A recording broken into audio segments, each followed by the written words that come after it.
Bismillahirrahmanirrahim. Assalamu alaikum 9th class. I hope you all are fine students.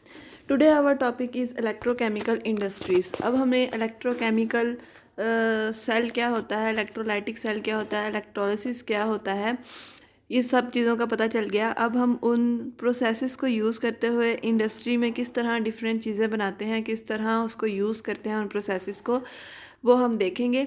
तो पहला topic electrochemical industries के अंदर हमने देखना है manufacture of sodium metal from fused NaCl। Fused NaCl से, फ्यूज्ड मतलब होता है मोल्टन फॉर्म के अंदर। तो उससे हम सोडियम मेटल कैसे निकालते हैं या सोडियम मेटल कैसे बनाते हैं। तो first is manufacture of sodium metal from fuse sodium chloride. उसके लिए एक specific type of cell use किया जाता है जिसकी कंस्ट्रक्शन कुछ इस तरह की है कि इंडस्ट्रियल स्केल के ऊपर मोल्टन सोडियम मेटल को ऑब्टेन किया जाता है फ्यूज्ड NaCl से डाउन सेल के अंदर। अब डाउन सेल की कंस्ट्रक्शन और वर्किंग हम लोगों ने पहले अच्छे से डिस्कस की थी। और उसके अंदर जो इलेक्ट्रोलाइटिक सेल होता है वो सर्कुलर फर्नेस की शक्ल के अंदर होता है, मतलब सर्कुलर फॉर्म में होता है इन द सेंटर। और सेंटर के अंदर एक ब्लॉक ऑफ ग्रेफाइट होती है, उसको एज ए एनोड यूज़ किया जाता है। सेंटर में ब्लॉक ऑफ ग्रेफाइट होती है, उसको एज ए एनोड यूज़ किया जाता है।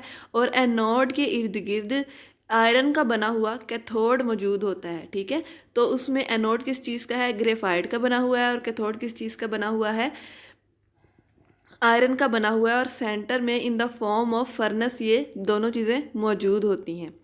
उसके बाद है कि फ्यूज्ड NaCl जो है वो प्रोड्यूस करता है सोडियम और क्लोराइड आइंस जो कि रिस्पेक्टिव इलेक्ट्रोड्स की तरफ जाएंगे। जैसा कि आपको पता है कि सोडियम जो है वो उस पर पॉजिटिव चार्ज है, तो वो तो अंडरस्टूड सी बात है वो किस पर जाएगा, नेगेटिव इलेक्ट्रोड यानी कि कैथोड की तरफ जाएगा। इसी तरह Cl नेगेटिव जो है वो नेगेटिवली चार्ज है, तो वो पॉजिटिव इलेक्ट्रोड यानी कि एनोड की तरफ जाएगा। और जो पॉजिटिव आइंस हैं वो वहाँ जाकर इलेक्ट्रॉन्स को गेन करेंगे यानी कि रिड्यूस हो जाएंगे, जबकि क्लोराइड आइंस जो हैं वो वहाँ पर जाकर इलेक्ट्रॉन को रिड्यूस करेंगे, इलेक्ट्रॉन को लूज़ करेंगे, तो वो क्या होंगे, ऑक्सीडाइज हो जाएंगे। तो सोडियम से सोडियम मेटल बन जाएगी और क्लोरीन से क्लोरीन गैस जो क्लोरीन आइंस हैं, क्लोराइड आइंस हैं, उनसे क्लोरीन गैस बन जाएगी। ठीक है, सोडियम मेटल जो सी होती है वो मोल्टन साल्ट मिक्सचर के ऊपर फ्लोट कर रही होती है और उसको फिर कलेक्ट किया जाता है साइड ट्यूब से। और अगर हम इसकी रीडिंग कर लें तो आपके लिए समझना थोड़ा आसान हो जाएगा। Fused NaCl produce Na positive and Cl negative ion. Fused NaCl से ये दो तरह के आइंस बनते हैं और जो अपने स्पेसिफिक इलेक्ट्रोड्स की तरफ जाते हैं। ठीक है, जब उसमें से इलेक्ट्रिक करंट को पास किया जाता है। The electrodes are separated by steel gauze. इन दोनों इलेक्ट्रोड्स को स्टील गाज से सेपरेट किया जाता है ताकि उनके दरमियान में कोई भी कॉन्टैक्ट ना हो सके और दोनों के दोनों प्रोडक्ट्स अलग रहें। क्लोराइड आयंस जो से हैं वो ऑक्सीडाइज होकर क्लोरीन गैस बनाती हैं एनोड पर, और फिर उसको एनोड के ऊपर से कलेक्ट कर लिया जाता है और कौन शेप स्ट्रक्चर में से उसको बाहर निकाला जाता है। जबकि सोडियम आयंस जो सी हैं वो कैथोड पर रिड्यूस होती हैं और मोल्टन सोडियम मेटल जो सी है वो डेंसर मोल्टन साल्ट मिक्सचर से उसको कलेक्ट किया जाता है और वो उसमें फ्लोट कर रही होती है। और ये रिएक्शन जो है नीचे शो किए गए हैं। NaCl से Na पॉजिटिव और Cl नेगेटिव बनता है। क्लोराइड आइन एनोड के ऊपर ऑक्सीडेशन शो करते हैं, क्लोरीन गैस बनती है। और सोडियम आइंस कैथोड के ऊपर रिडक्शन शो करते हैं और सोडियम मेटल बनती है। और ओवरऑल क्लोराइड सेल के अंदर क्या होता है, सोडियम क्लोराइड से क्लोरीन और सोडियम मेटल प्रोड्यूस होती है। इस तरीके से हम मोल्टन सोडियम क्लोराइड से सोडियम मेटल को एक्सट्रैक्ट कर सकते हैं। सेकंड इंडस्ट्री के अंदर इसका यूज़ जो आपकी बुक में डिस्कस किया गया है वो मैन्युफैक्चरिंग ऑफ सोडियम हाइड्रोक्साइड है ब्राइन से।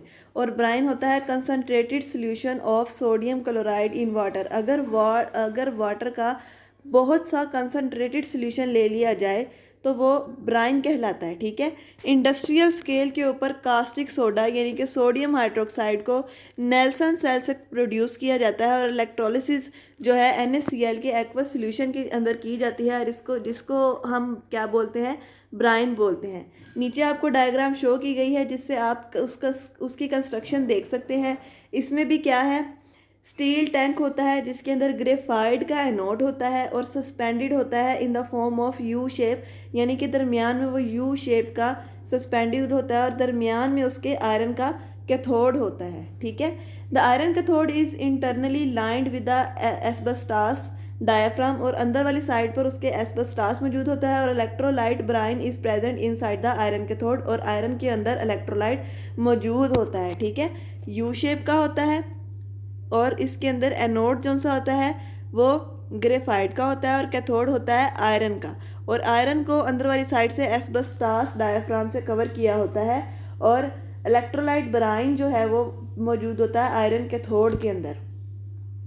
फिर क्या होगा, वर्किंग इसके अंदर कैसे होती है कि एक्वस सॉल्यूशन सोडियम क्लोराइड का कंसिस्ट होता है सोडियम और क्लोराइड आयन पर और H पॉजिटिव और OH नेगेटिव आयंस पर, यानी कि उसके अंदर वाटर का सॉल्यूशन बनाया, वाटर में सोडियम क्लोराइड का सॉल्यूशन था ना, तो सोडियम क्लोराइड से सोडियम और क्लोराइड आयंस बने और वाटर से H पॉजिटिव और OH नेगेटिव आयंस बने, और ये आयंस जो से हैं वो अपने रिस्पेक्टिव इलेक्ट्रोड्स की तरफ जाएंगे और रिडॉक्स रिएक्शन होगा दोनों इलेक्ट्रोड्स पर।